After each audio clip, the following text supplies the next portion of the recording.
पर अभी सहमति नहीं बन पाई है। तो आखिरकार नरेंद्र गिरी की मौत के बाद जो बड़ा सवाल है वो ये है कि मठ का अगला महंत कौन होगा, कौन होगा मठ का अगला महंत। इसको लेकर अभी भी यहाँ पर बातचीत की जा रही है आपस में साधु संतों में यहाँ पर, और कथित वसीयत में बलवीर गिरी के नाम का जो जिक्र है उसको लेकर भी यहाँ पर लोगों से विचार विमर्श हो रहा है। निरंजनी अखाड़े ने बलवीर के दावे को यहाँ पर नहीं किया खारिज अभी तक, यानी कि अभी भी बलवीर गिरी के नाम को लेकर चर्चाएं हैं। निरंजनी अखाड़े ने बलवीर के दावे को खारिज नहीं किया है। पहली वसीयत में बलवीर गिरी का नाम था और उसके बाद मठ के उत्तराधिकारी के लिए 3 वसीयत हुई थी। ये विषय निरंजनी अखाड़े का अंदर टिकट में जिसको निरंजनी अखाड़े, क्योंकि नियम क्या परंपरा है, निरंजनी अखाड़े के जो अंतर्राष्ट्रीय कमेटी के सदस्य होगा वही यहाँ महंत बनेगा। आपका हृदय मान रहा है, सारे मीडिया लोग मान रहे हैं, कोई जांच के मामले मानने तैयार है, आप बहादुर साहब कोई उनको मानने तैयार है। जब कोई मानने तैयार नहीं है तो हमारा भी जांच चल रही है, विचार चल रहा है, कहीं कुछ हुआ तो आपके बताने की स्थिति में होंगे तो पूरा खोलेंगे। सुसाइड नोट पे उनका नाम है, आनंद गिरी जी का नाम है, तो हम जो है उस इशू में कोई बात नहीं करना चाहते। अभी इशू ये है कि बलवीर गिरी हमारे साथ हरिद्वार में था, हमारे साथ ही यहाँ आया हुआ है और वसीयत इसके नाम है, और जो भी हम लोग बैठ करके इस पे चर्चा करेंगे। अब उन्होंने सुसाइड नोट में लिखा है कि आनंद गिरी की वजह से है, तो हाँ ये हो सकता है कि आनंद गिरी से तो विवाद था उनका, आपको मालूम है ना विवाद था। दुनिया को मालूम है, हमें क्या है। आपको लगता है कि क्या वो सुसाइड किए? नहीं, ये तो नहीं है, लेकिन जो सुसाइड नोट उनका है वो हो सकता है। और हमारे संवाददाता धीरेन्द्र जुड़ चुके हैं ज्यादा जानकारी के साथ। धीरेन्द्र, अभी तक देखिए वसीयत को लेकर जो है वो कुछ भी अभी फाइनलाइज नहीं हो पाया है। आनंद गिरी महंत तो अभी तक फिलहाल बनते दिख नहीं रहे हैं। बलवीर गिरी के नाम को लेकर क्या कहना है साधु संतों का?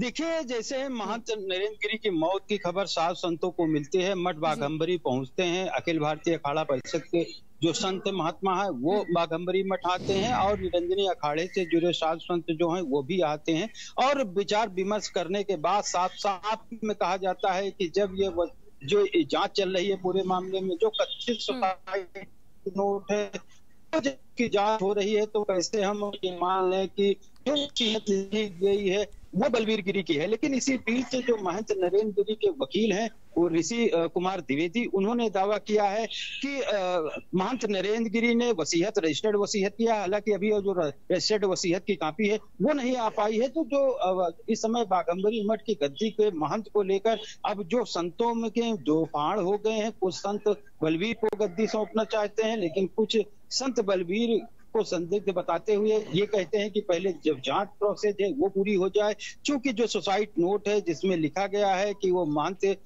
के विरासत में हमारे गद्दी के महंत बलवीर गिरी होंगे, जब उसकी जांच चल रही है तो अभी महंत चुनने की प्रक्रिया इस जांच के बाद होगी। लेकिन इसी बीच जैसे ही महंत नरेंद्र गिरी के जो एडवोकेट है उन्होंने रजिस्टर्ड वसीयत की बात कही, आप संतों के सुर भी बदल चुके हैं। साथ साथ आपको बता दें कि एक बदलाव भी संत महात्मा करना चाह रहे हैं कि अब जो इस गद्दी पे बैठेगा वो किसी भी तरह की कोई भी संपत्ति, चल अचल संपत्ति को बेच नहीं पाएगा। हालांकि अभी तक इस गद्दी पर बैठने वाले जो लोग थे उनका मालिकाना हक था और यहाँ की प्रॉपर्टी को बेची जाती थी, लेकिन अब चाहे निरंजनी अखाड़े के साधु संत हो, चाहे अखिल भारतीय अखाड़ा परिषद के हो, कल करीब 4 घंटे तक इसी मठ में गुप्त बैठक हुई है और तय किया गया है कि अगला जो महंत होगा उसको ये अधिकार नहीं सौंपा जाएगा कि मठ का विस्तार तो कर सकता है लेकिन यहाँ की संपत्ति को बेच नहीं सकता है। शिवांगी जी, धीरेन्द्र, आपने बोला कि जो रजिस्टर्ड वसीयत है उसको अभी तक यहाँ पर सामने नहीं रखा गया है। जब वो सामने आएगी तो बहुत सी चीजें और यहाँ पर खुलकर देखी जा सकती हैं। लेकिन बलवीर गिरी के नाम को लेकर वहां पर आखिरकार विरोध क्यों किया जा रहा है कि उन्हें यहाँ पर उस गद्दी को नहीं सौंपना चाहिए? इसके पीछे क्या वजह है? देखिए, अभी जो वसीयत की बात सामने आ रही है, 3 वसीयत की बात सामने आ रही है। पहली वसीयत बलवीर गिरी के नाम की जाती है, उसके बाद दूसरी वसीयत जो है जो उनके आनंद गिरी हैं उनके शिष्य उनके नाम की जाती है, और फिर जो लास्ट वसीयत है फिर से बलवीर गिरी के नाम की जाने की बात कही जा रही है। लेकिन अभी जो वसीयत है उसके कागजात सामने नहीं आ रहे हैं। रही बात विरोध के, तो जिस तरीके से पूरा मामला संदिग्ध संत महात्मा बता रहे हैं कि ये आत्महत्या हो ही नहीं सकती है, ये हत्या है, और जो सुसाइड नोट है वो फर्जी है, जो महात्मा है वो पूरी तरीके से बाघंबरी मठ के जो बलबीर को नहीं सौंपना चाह रहे थे, क्योंकि अभी तक मामले की जांच एसआईटी कर रही है। अब सीबीआई की जांच करना शुरू कर दिया है। लेकिन इसी बीच रविंद्र पुरी जो निरंजनी अखाड़े के सचिव हैं, उनका भी अभी बयान आया है कि 1-2 दिन में जो संत हैं, जो महात्मा है, जो निरंजनी अखाड़े के पंच परमेश्वर हैं। धीरेन्द्र, आपको रोकना चाहेंगे, हमारे साथ रामविलास वेदांती जी भी जुड़ चुके हैं सीधे, अब एक बार उनका रुख कर लेते हैं। रामविलास वेदांती जी, देखिए आपको क्या लगता है, इतनी जल्दबाजी में क्या मठ का अगला महंत तय करना सही होगा? देखिए मैं बताऊं, अगला महंत तो निरंजनी अखाड़ा को तय करना है जी। निरंजनी अखाड़ा के आचार्य महामंडलेश्वर कैलासानंद जी ने साफ शब्दों में कह दिया है कि लेटर गलत है जी। वो सुसाइड लेटर नहीं है, वो किसी दूसरे का लिखा हुआ है, ये नरेंद्र गिरी का लिखा हुआ नहीं है, इसलिए लेटर पर हम विश्वास नहीं करते। ये स्वयं अखाड़ा जो निरंजनी अखाड़ा के आचार्य महामंडलेश्वर हैं और हरिगिरी जी हैं जो अखाड़ा परिषद के हैं, उन्होंने साफ शब्दों में कह दिया कि लेटर गलत है, लेटर दूसरे का लिखा हुआ है। एक ही लेटर में चार अक्षर हैं, एक ही लेटर में 4 कलम है, एक ही लेटर में 7 हस्ताक्षर हैं, एक ही लेटर 13 तारीख से 20 तारीख तक लिखा गया है, इसलिए लेटर की विश्वसनीयता बिल्कुल गलत है। अखाड़ा परिषद के माननीय अध्यक्ष की इस प्रकार जानबूझ करके हत्या करना, ये हमारे देश के लिए और आगे आने वाले भविष्य के लिए संतों के बीच बहुत बड़ा खतरा हो जाएगा कि कोई किसी को मार करके महंत बन जाए जी। इसलिए जब तक अखाड़ा निर्णय नहीं करता, जब तक निरंजनी अखाड़ा निर्णय नहीं करता, तब तक किसी को महंत नहीं बनाना चाहिए जी। रामविलास वेदांती जी, हमने देखा है शुरू से कि आप बलबीर गिरी के नाम को लेकर विरोध करते रहे हैं, आप उनके एक तरफ। देखिए हमारी भी सुनिए, मैं किसी का विरोध नहीं करता, लेकिन वो लेटर ही गलत है जी।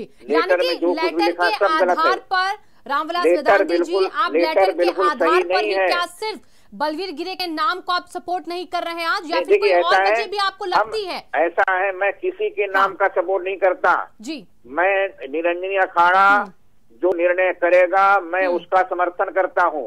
हमारा कोई सामर्थ्य नहीं है, हमारा कोई अधिकार नहीं है किसको महंत बनाया जाए।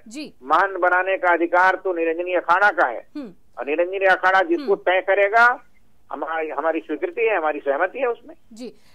एक आपका नजरिया क्या है, वो बहुत जरूरी हो जाता है इस पूरे मामले में। मेरी नजरिया में लेटर गलत है, लेटर में जो कुछ लिखा हुआ है गलत है जी। चलिए, बहुत बहुत शुक्रिया रामविलास वेदांती जी आपका हमारे साथ जुड़ने के लिए। धीरेन्द्र हमारे साथ लगातार बने हुए हैं। धीरेन्द्र, एक बार फिर से आपका रुख कर लेते हैं हम, इतनी जल्दबाजी क्यों हो रही है कि जल्द से जल्द उस मठ का महंत तय कर दिया जाए, बल्कि जांच सीबीआई भी अब करेगी, क्यों? जी बिल्कुल, यही सवाल सब खड़ा होता है कि जब जो निरंजनी अखाड़े के जो आचार्य महामंडलेश्वर है, उन्होंने ही पत्र को फर्जी बताया है और जांच तक अब कोई महंत की नियुक्ति की बात नहीं की गई। अखिल भारतीय अखाड़ा परिषद के जो महामंत्री हैं हरिगिरी ने भी यही बात कही थी। लेकिन इसी बीच बात सामने आ रही है, जो रविंद्र पुरी हैं उनका अभी जो बयान आया है कि 2 से 3 दिन के अंदर एक बैठक बुलाई जाएगी, उसमें तय हो जाएगा कि आखिर किसको महंत चुना जाएगा। उनका इशारा पूरी तरीके से था कि जब वसीयत बलबीर गिरी के नाम है तो उन्हीं को महंत बनाया जाएगा। हालांकि अब तक जो मठ या जो मंदिर है लेटे हनुमान मंदिर, उसके बारे में जो बात की गई तो उन्होंने साफ साफ कहा है कि जहाँ की जो व्यवस्थाएं जिस तरीके से चलती रही हैं वो व्यवस्थाएं उसी तरीके से चलती रहेंगी। जहाँ जो कर्मचारी नियुक्त हैं वो कर्मचारी अपने तरीके से काम करते रहेंगे। लेकिन अगर मठ के जो महंत की बात की जाए तो जिस तरीके से आपाधापी में अब तय करने की बात कही जा रही है कि 2 से 3 दिनों के अंदर मठ का महंत का नजर बना के रखिएगा। धीरेन्द्र, बहुत बहुत शुक्रिया आपका फिलहाल तमाम जानकारियों के लिए। खंड में भी 400